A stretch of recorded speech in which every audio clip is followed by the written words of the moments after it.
continuamos o nosso programa desta sexta-feira. Você participa do nosso programa através das nossas redes sociais. Apareceu aqui, eu ia ficar sozinha aqui, viu, Vonu?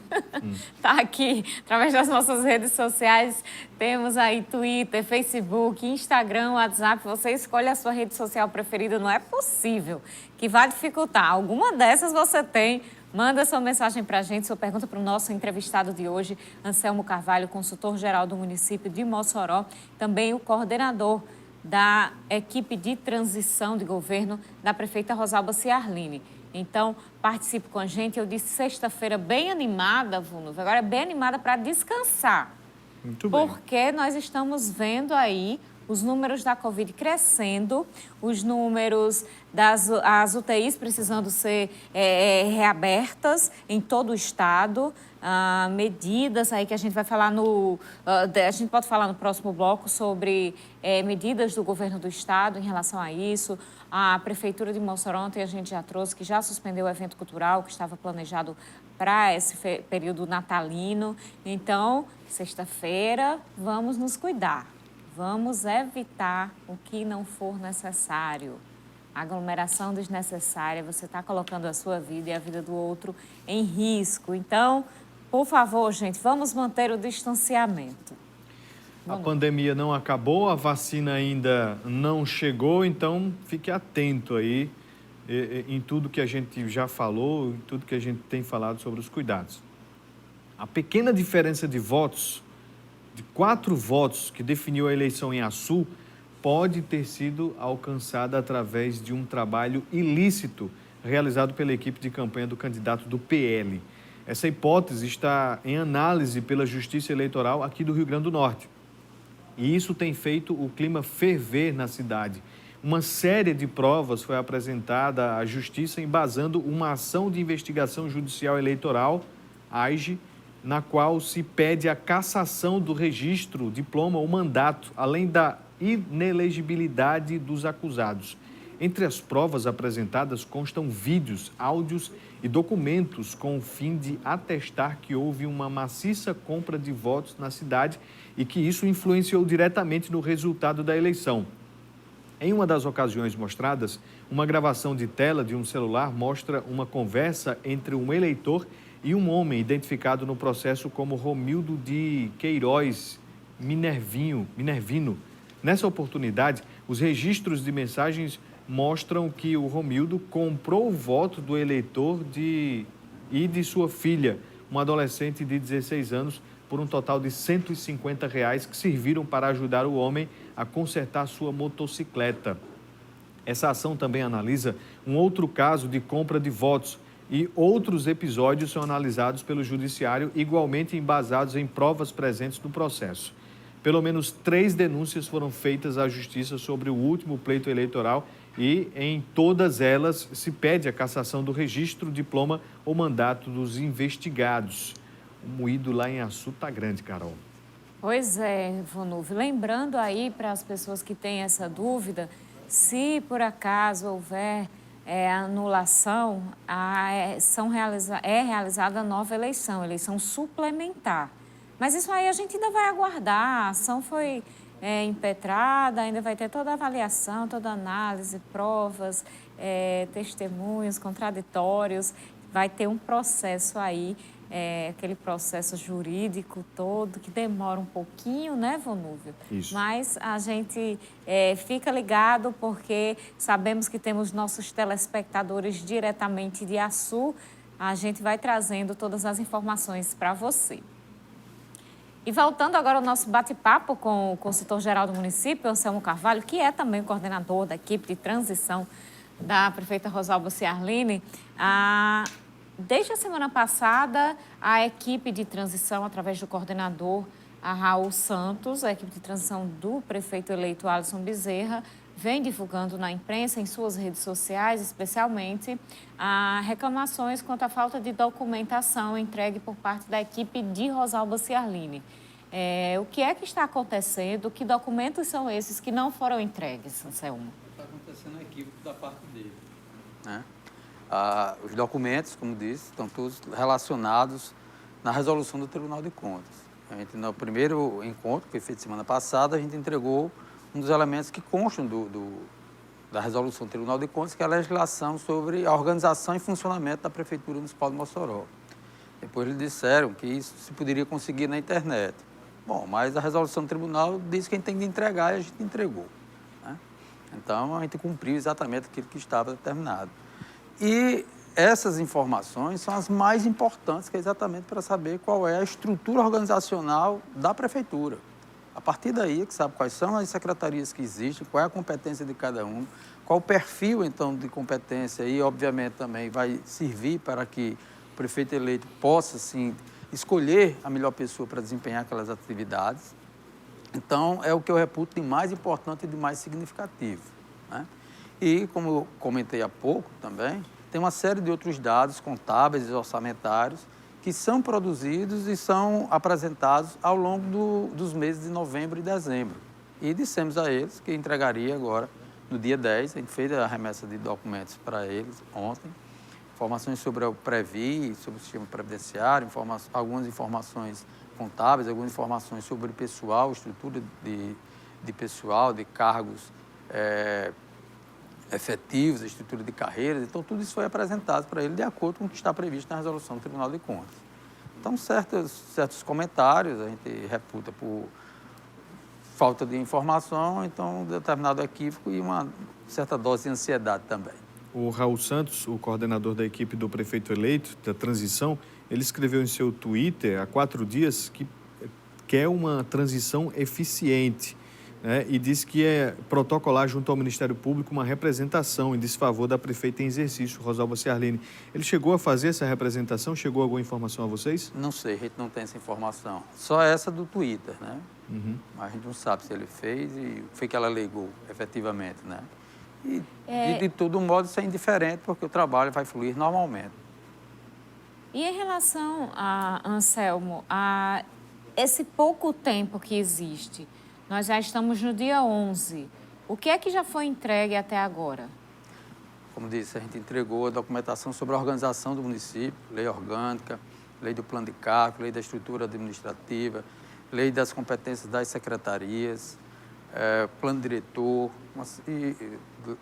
código de obras, a estrutura de funcionamento geral do município. Ontem nós encaminhamos informações sobre pessoal, informações sobre Previ, algumas informações contábeis que estavam já disponíveis, relatório de gestão fiscal, relatório resumido de execução orçamentária, que foram publicados oficialmente, mas o tribunal determina que façamos a entrega. Então, são dados, são informações que são úteis efetivamente para se conhecer a realidade. Faltam outros, sim, que estão listados também na resolução do Tribunal de Contas, como as posições de restos a pagar, saldos de caixa e outros dados mais, que a gente só vai poder apresentar mais no final do mês, alguns somente no dia 31 de dezembro, exatamente porque o Tribunal de Contas que disse que deve ser apresentada com a posição desta data, 31 de dezembro. Houve também a colocação pela equipe de transição do prefeito eleito de que alguns dos membros desta equipe estavam sendo impedidos de entrar nas secretarias, de buscar essas informações pessoalmente. Até que ponto é possível de se buscar, né, nas secretarias essas informações, e houve esse impedimento da participação destes nas secretarias em busca dessas informações? Não, tem isso não. Eles apresentaram, além daquilo que a resolução estabelece, né, eles pediram algumas outras informações oficialmente, foram os famosos 21 ofícios, que a maioria deles apenas repetia o que já estava na resolução do Tribunal de Contas, né? Uma ou outra que tem uma informação adicional que vai ser elaborada e vai ser apresentada para ele. E ficou acertado nessa reunião da semana passada que as informações, e foi acertado a partir do que está colocado na resolução do Tribunal de Contas, que todos os pedidos de informação seriam ser formalizados, até para ficar caracterizado que foi e comprovado que foi respondido, né? Então ficou acertado isso. E também ficou acertado que eles fariam reuniões, encontros com as várias secretarias que existem no município. Já fizeram de umas 7 ou 8, se não me engano, e tem mais algumas agendadas para a próxima semana, né? Inclusive, um telefonema que fiz para ele ontem, para Raul, garanti que até a próxima segunda-feira a gente apresentaria o cronograma das demais que ainda faltam, né? Então, a gente vai apresentar tudo isso. Houve esses encontros, teve encontro, por exemplo, na Procuradoria, que foi o primeiro, né? Uma reunião que durou mais de 2 horas. Né? Na Secretaria de Planejamento também, na Secretaria de Administração, na Controladoria Geral do município. Né? Então, as coisas estão acontecendo. A Secretaria de Desenvolvimento Econômico já teve essa conversa, Secretaria de Desenvolvimento Social, de Educação. Então, essas coisas estão acontecendo. Quem vai se encontrar com os secretários são os membros e apenas os membros da equipe do prefeito eleito, e lá eles conversam francamente e tranquilamente. E até agora, para mim, não chegou nenhum outro tipo de informação diferente, nem de reclamação. O tempo não é muito curto para se fazer um trabalho de transição de um município do tamanho de Mossoró? Porque geralmente são 2, 3 meses, né? Cerca de... Não, a eleição é em outubro, né? Eleição é o primeiro domingo de outubro, né? A resolução anterior estabelecia, na verdade ela não estabelece data para começo nem nada, a deste ano especificamente, foi que em razão do adiamento da eleição, previu que até 10 dias após a eleição, divulgação do resultado das eleições, que é feito no mesmo dia da eleição, o prefeito indicasse os membros. Né? Eles indicaram no 8º dia após a eleição. E foi constituída a equipe, foi montada, publicado o resultado, foi comunicado ao Tribunal de Contas, e a gente fez a reunião na segunda-feira seguinte. Né? O maior ou menor tempo, né? Vai depender, obviamente, do dia da eleição e também da capacidade das equipes de compreenderem os dados. Né? Mas, de um modo ou de outro, todos aqueles que se lançam candidatos já têm uma ideia de sua cidade, do funcionamento de sua cidade, né? Da estrutura administrativa presente, né? E daquilo que pretende fazer. Afinal, foi às ruas, né? Conversar com as pessoas e pedir a oportunidade para gerir sua cidade. As informações técnicas, né? A situação econômico-contábil do município, né? Dependendo da qualidade da equipe, é facilmente compreensível. Um questionamento que sempre chega aqui, tanto na TV quanto no rádio, principalmente dos servidores, é com relação aos salários. Como é que fica esse pagamento do salário de dezembro, mas principalmente de janeiro? Já que acontece essa virada, o gestor está iniciando ali e já existe uma coisa certa para esses pagamentos? Olha, o pagamento de dezembro de 2020, né, foi anunciado, vai ser feito no prazo regulado, que nossa lei estabelece, que é até o último dia útil deste mês, né? Então vai ser feito dentro do mês. Em dezembro tem também o 13º salário, que eu acho que se já não foi divulgado, está para ser divulgado também quando será feito. O salário de janeiro é feito em janeiro, né? Pago em janeiro. E aí a data em que vai ser pago, o prefeito, eu imagino, vai divulgar nos primeiros dias, mas a lei municipal diz que é para ser feito até o último dia útil do mês corrente, né? Então, acredito que ele vai fazer exatamente dentro disso. Então, quer dizer a obrigação dessa administração é até 31 de dezembro. Até 31 de dezembro. Então, quer dizer que para janeiro já tem que estar tudo ali encaminhado, acertado entre as duas partes? Não, janeiro, a partir do mês de janeiro, são os fatos que ocorrerem da folha de pagamento de... Tudo bem, mas a transição, né, poderá implicar em determinado atraso na folha de pagamento em janeiro? Não, porque em janeiro ele vai pagar com a arrecadação que ocorrer em janeiro. Vai depender dos fatos econômicos e da arrecadação que vai acontecer em janeiro. Né? O FPM, por exemplo, recebe-se nos dias 10, 20 e 30 de cada mês. É o governo federal quem transfere. A transferência da participação do ICMS acontece nas terças-feiras. Né? Então, é o governo do Estado quem repassa.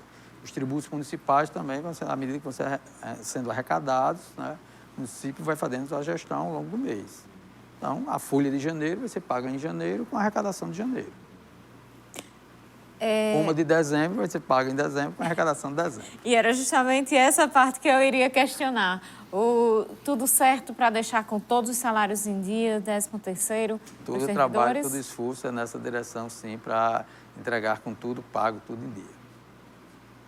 Mas tem um fato aí, por isso o questionamento do 13º, que desde abril, salvo engano, o 13º que era pago no mês de aniversário veio adiado, né, mês a mês, para ser tudo pago neste mês de dezembro. Desde 2004, o município de Mossoró vem antecipando o pagamento do 13º salário para o mês de aniversário do servidor. Né? Isso foi uma experiência que foi feita em um período em 2003, mas desde 2004, né, há 16 anos, que é feito desta maneira. Isso dilui o peso, né, do 13º salário ao longo do ano e despressiona, digamos assim, dezembro, né? Este ano, em razão da pandemia, foi feito apenas para os aniversariantes dos meses de janeiro e fevereiro, né? Então, a partir de março, exatamente quando houve as primeiras sinalizações de que não se manteria o mesmo fluxo em nível de arrecadação, então se optou para fazer uma outra programação, né?